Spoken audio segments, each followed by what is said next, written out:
Friend, स्वागत है आपका हमारे YouTube channel my hobbies gardening में। दोस्तों कैसे हैं आप सब। आई होप आप सभी अच्छे और स्वस्थ और मस्त होंगे और अपनी गार्डनिंग में व्यस्त होंगे। ये मैं ऊपर से अपने नीचे का गार्डन व्यू दे रही हूँ। देखिए, अच्छा लग रहा है ना देखने में।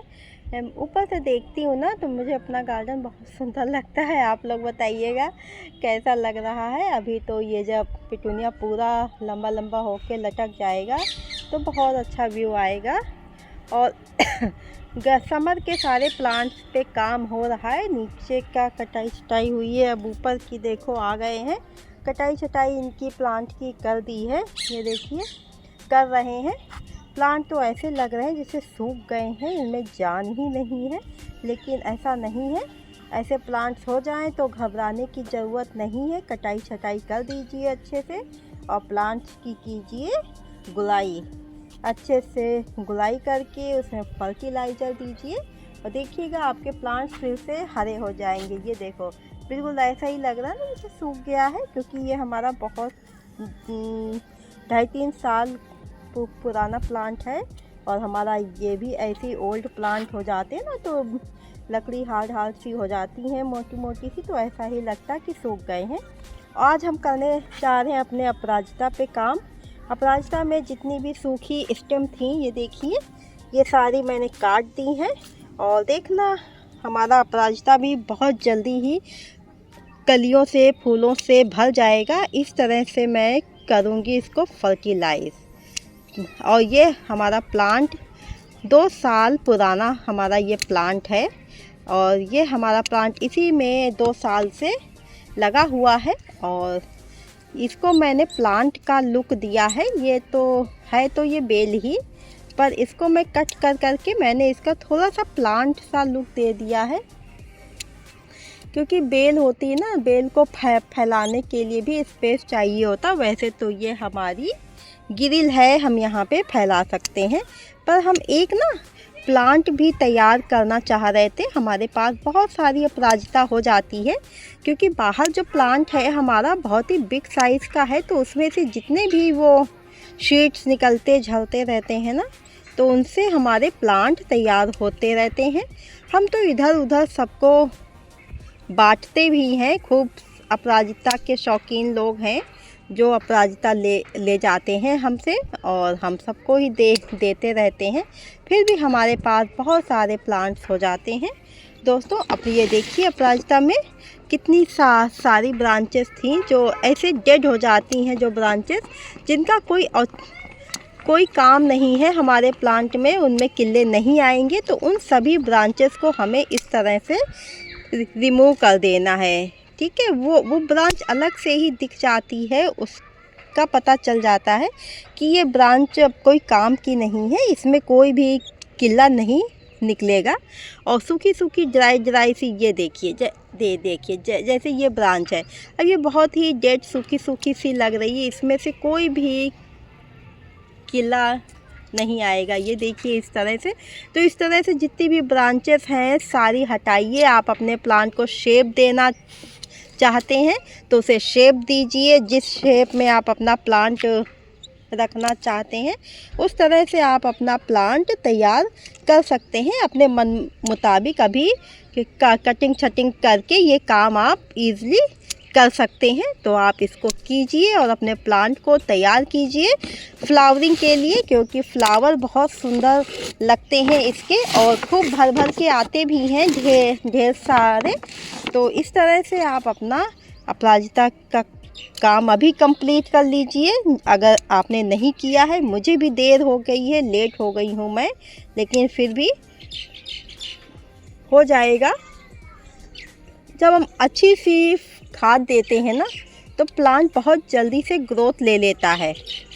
देखिएगा 10-15 दिन में ही इसमें कितनी अच्छी ग्रोथ हो जाएगी और बड्स भी आ जाएंगी। और ये देखिए बथुआ भी हमारे यहाँ जहाँ तहाँ प्लांटर्स में आ जाता है। ये देखिए एक उस साइड में है और ये देखिए रोज़ मैंने इसकी कटिंग लगा दी थी और देखिए मेरे रोज़ की भी बड़ी अच्छी सी कटिंग तैयार हो गई है। ये देखिए और इसमें भी अच्छे से कीड़े वगैरह आ गए हैं। इसकी रूट्स मुझे लगता है नीचे भी पहुंच गई है। ये देखिए, मैं इसको हिला रही हूँ पर ये निकल नहीं रहा है।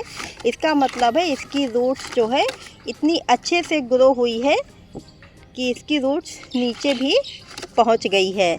चलिए कोई बात नहीं, इसको अभी हम निकालेंगे तो किसी पॉट में ही डाल देंगे, क्योंकि इस तरह से फिर रूट्स का नुकसान होता है। तुरंत अगर इस तरह से आपका प्लांट है तो निकालिए तो तुरंत उसको अपना एक पॉट, अपना एक ठिकाना उसको दे दीजिए, जिससे कि उसको दुख ना हो कि हमें यहाँ से हटा के यूँ ही रख दिया। इसलिए और देखिए हमारी कटिंग तो हो गई है, क्योंकि ज़्यादा छोटा मुझे नहीं करना है, क्योंकि मैं सोच रही हूँ इस बार इसके ऊपर जो है फैला दूंगी अगर हुआ तो, वरना ये देखिए ये प्लांट का ही लुक है, इसलिए मैं इसको बहुत ज़्यादा छोटा नहीं कर रही हूँ, यही सोच के कि इसको इस बार फैलाऊंगी। अब इसमें मैं कौन सा फर्टिलाइज़र दूंगी और वो भी आपके साथ में मैं शेयर करती हूँ। ये देखिए अब मैं इसको मैं हटाती हूँ। ये देखिए इसकी रूट्स देखिए कितनी अच्छी रूट्स इसमें डेवलप हुई हैं। तो इसको हम आराम से रख देंगे जिससे कि रूट्स हमारी डैमेज ना हो। और ये हमारा रोज़ प्लांट तैयार हो गया है और ये इसमें बथुआ भी हमारा तैयार हो रहा है। लेकिन बथुए का क्या हमें करना है, लालच तो आ जाता है देख के, लेकिन ऐसे हमारे सारे प्लांटर में कहीं ना कहीं बथुआ अपने आप ही आ जाता है, पता नहीं कैसे आता है। और इसकी देखिए मिट्टी देखिए कितनी भुरभुरी है, गीली मिट्टी है, लेकिन फिर भी देखिए इस टाइप से हमें अपने प्लांट की मिट्टी तैयार करनी चाहिए, जिससे कि हमारे प्लांट्स जो है हेल्दी रहते हैं, रूट्स उनकी अच्छे से फैलती हैं। गुड़ाई करने से इनकी रूट्स को एयर भी मिल जाएगी और जो छोटी छोटी ऊपर रूट्स आ जाती हैं वो भी हमारी कट हो जाएंगी। और ये हमारा देखिए अब आ गई है समर में पानी दोनों टाइम देना पड़ता है। और ये छत वाले प्लांट्स हमारे फुल्ली धूप में ही होते हैं, इन पे कोई शेड नहीं हो पाता है, इसलिए हम ये देखिए कोकोपीट है, हम इसमें कोकोपीट भी हम 2 मुट्ठी डाल रहे हैं, जिससे कि हम जब प्लांट्स में मॉर्निंग में वाटरिंग कर दें या इवनिंग में कर दें तो हमारे प्लांट्स में थोड़ी नमी बरकरार रहे। इसलिए ये बहुत ज़रूरी है। कोकोपीट को वॉश करके ही यूज़ करें, कम से कम 3-4 बार कोकोपीट को वॉश करें तब यूज़ करें। ये देखिए 2 मुट्ठी हमारी गोबर की खाद है, मैंने इसको भी डाल दिया है, क्योंकि अब ये विंटर के डोरमेंसी से उठे हुए प्लांट हैं तो इस तरह से, लेकिन हमें एकदम से अपने प्लांट को कोई ज़्यादा सा फर्टिलाइज़र नहीं देना है, क्योंकि इन्होंने इतने दिनों तक कोई फर्टिलाइज़र नहीं लिया है। तो एकदम से आप इनको ओवर फर्टिलाइज मत कीजिए, जिससे कि इनको दिक्कत हो जाए। और ये देखिए 1 मुट्ठी नीम खली ली है, नीम खली NPK का, फंगस का, फंजीसाइड का, कीड़े मकोड़ों का, जो भी है सारा कुछ ट्रीटमेंट करती है। तो नीम खली अवश्य ही गोबर की खाद के साथ में डाल दें, हल्दी पाउडर डाल दें, राख थोड़ी सी हो 1 चम्मच डाल दें, लेकिन अभी ना बहुत ज़्यादा फर्टिलाइज़र ना दें। अभी इसमें फूल नहीं आएंगे, अभी पहले इसमें क्या आएंगी, पत्तियां आएंगी, तो इसको नाइट्रोजन की ज़रूरत है।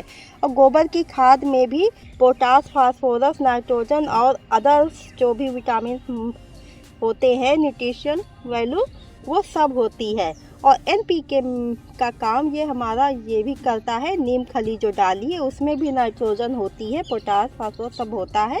और तो अब हम क्या डालेंगे, ये हमारा देखो मस्टर्ड केक का पानी है जो हमारा भीगता रहता है, इसलिए वो ज़्यादा ही स्ट्रॉन्ग हो जाता है। इसलिए ये देखिए 1 डिब्बा ये लिया है और 3 डिब्बा ये मैंने पानी लिया है। तो 1 डिब्बा और 3 डिब्बा पानी, वो इसलिए क्योंकि अभी अभी गोबर की खाद भी दी है, तो हम बहुत ज़्यादा अगर स्ट्रॉन्ग दे देंगे तो उससे क्या होगा, हमारी रूट्स भी जल सकती हैं, क्योंकि हमने कर दी है गुलाई, रूट्स हो गई हैं ओपन। इसलिए जब भी हम कोई काम करें तो हम इन छोटी छोटी बातों का ध्यान रख के अपने प्लांट को हम केयर करें तो हमारे प्लांट्स ना बहुत अच्छे से हेल्दी ग्रोथ लेते हैं।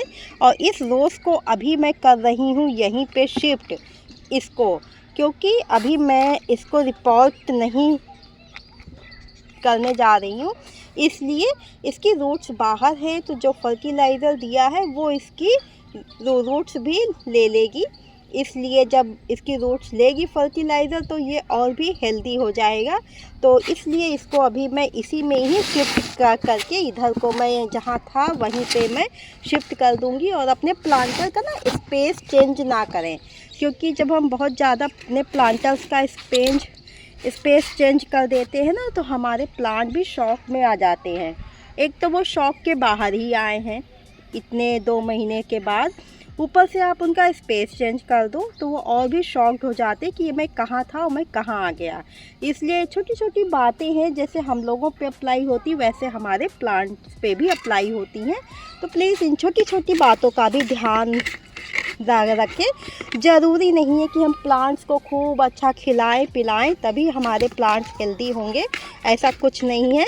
प्लांट्स को छोटी छोटी बातों का ध्यान रख के भी हम उनको हेल्दी और सुंदर अपना तैयार कर सकते हैं, उनको बना सकते हैं। क्योंकि मैं तो यही करती हूँ, मैं फर्टिलाइज़र पे इतना फोकस कभी नहीं करती हूँ, प्लांट्स को बस प्यार से मैं रखती हूँ। इससे भी प्लांट्स बहुत खुश होते हैं जब उनको हम प्यार से रखते हैं, टाइम टू टाइम उनकी केयर करते हैं तो प्लांट्स भी हमें खुश रखते हैं। बस यही एक राज होता है प्लांट्स का हेल्दी होना। और फर्टिलाइज़र ही अगर सब कुछ होता ना तो फर्टिलाइज़र से प्लांट्स भी हमारे बेकार हो जाते हैं, तो वो नहीं होते। ठीक है दोस्तों, तो इन सब चीज़ों का ख्याल रखिए और उम्मीद करती हूँ जानकारी अच्छी लगी होगी। अच्छी लगी हो तो प्लीज़ लाइक शेयर सब्सक्राइब कीजिए। मेरे चैनल पे नए हैं तो सब्सक्राइब करके बेल बटन भी प्रेस कर लीजिए। मिलते हैं फिर नेक्स्ट वीडियो में न्यू टॉपिक के साथ। तब तक के लिए okay friends, bye bye. Video देखने के लिए बहुत बहुत धन्यवाद आप सभी लोगों का।